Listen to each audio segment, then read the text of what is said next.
Resigning, Eliot Spitzer left little doubt that while he may be down, he is not out. As I leave public life, I will first do what I need to do to help and heal myself and my family. Then I will try once again, outside of politics, to serve. Well, could Spitzer's next career be on Wall Street? Would they hire this guy to help keep things in line internally? Our Fox panel is back, along with former New York Lieutenant Governor Betsy McCoy-Ross. Betsy, you know, I'm reminded of Joe Kennedy. It was sort of the reverse of this. Joe Kennedy had kind of a checkered career on Wall Street, the father of John F. Kennedy, and then Franklin Roosevelt put him in charge of the SEC, the one who was supposed to regulate. In this case, the enemy of Wall Street, perceived as such, may in fact work in Wall Street. It could happen. It could happen. Anything is possible in politics and in the life after politics, but I wouldn't put my money on it today. Well, Betsy, you know, one thing he said today that I thought was so interesting, he said, you know, I may come back and maybe serve the public good.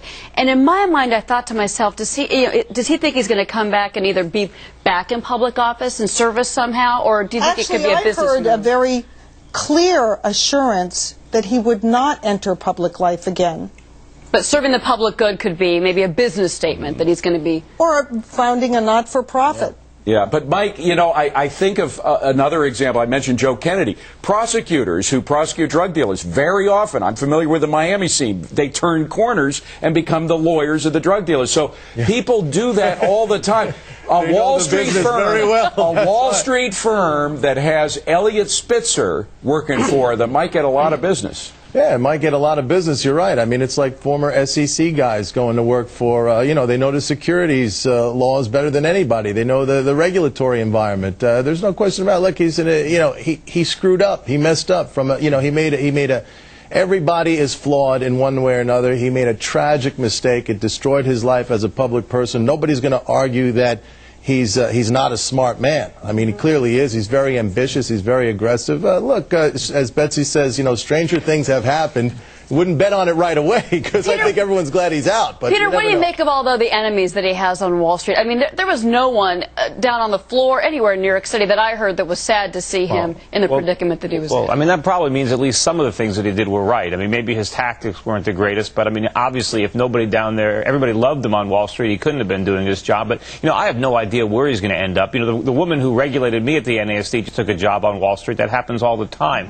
But I don't know, maybe he'll show up working in a casino in Las Vegas. That seems more appropriate. You think they can really forgive him after all that? I mean, after the threats and the tactics that he used. That's why I said maybe he'll end up in Las Vegas. I mean, I said that's where it looks like he'd be more appropriate. I don't know. You know, 2 or 3 years from now, it could certainly happen. It's ironic, though, we're focusing more on what turn Eliot Spitzer's life will take than on what David Patterson is going to do next, and his actions are going to affect millions and millions of people and one of the largest economies in the world. And we will be focused on that, but this is John Rutledge, Eliot Spitzer's day. I mean, this is the day when everybody's putting into perspective what happened to him, coming up with lessons and so forth. But to his future, could you see him ending up on some firm, whether a legal firm, a securities firm, something on Wall Street?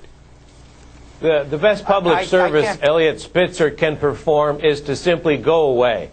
I think the question of whether a Wall Street firm is going to hire him is a sort of intelligence test. If you're a shareholder and your CEO or your board brings Spitzer in to help them with their ethical issues, you should impeach them and hire new directors. You know, Betsy's right. The real issue here is, what does this mean for markets? This is a blackout of the capital markets. These things happen from time to time.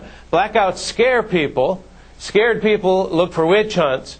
Spitzer rode a witch hunt into office. That's what he did on Wall Street. It's his behavior there that's the real issue. When he was back raising money to become governor, that's where our spotlight ought to be. But this capital market, blackouts end. When a blackout ends, the lights will go back on, the economy will come back up, and things will be okay again. But this man caused a lot of damage, not only on Wall Street. All right, Yarnbrook, actually, Yarnbrook, is the Phoenix going to rise again here? You know, I wouldn't be surprised, unfortunately. I think many in Wall Street prove their suicidal tendencies over and over again, and they could hire him to deal with regulators, you know, to protect the firm against the regulators. I don't think he'll be involved with internal ethics in the firm. But I hope the one good thing that could come out of this is hopefully to rein in some of the attorney generals across the country who learned from Eliot Spitzer, who learned from his tactics, and who are attacking business on a daily basis. Let's hope that this makes them a little bit more modest. All right. Yes, Last word. Well, go ahead, Betsy, very quickly. New York and other states should consider a constitutional amendment that prohibits people who occupy positions of law enforcement for running for other popularly elected offices. Boy, a lot of aspiring governors who are now attorney generals wouldn't have a career.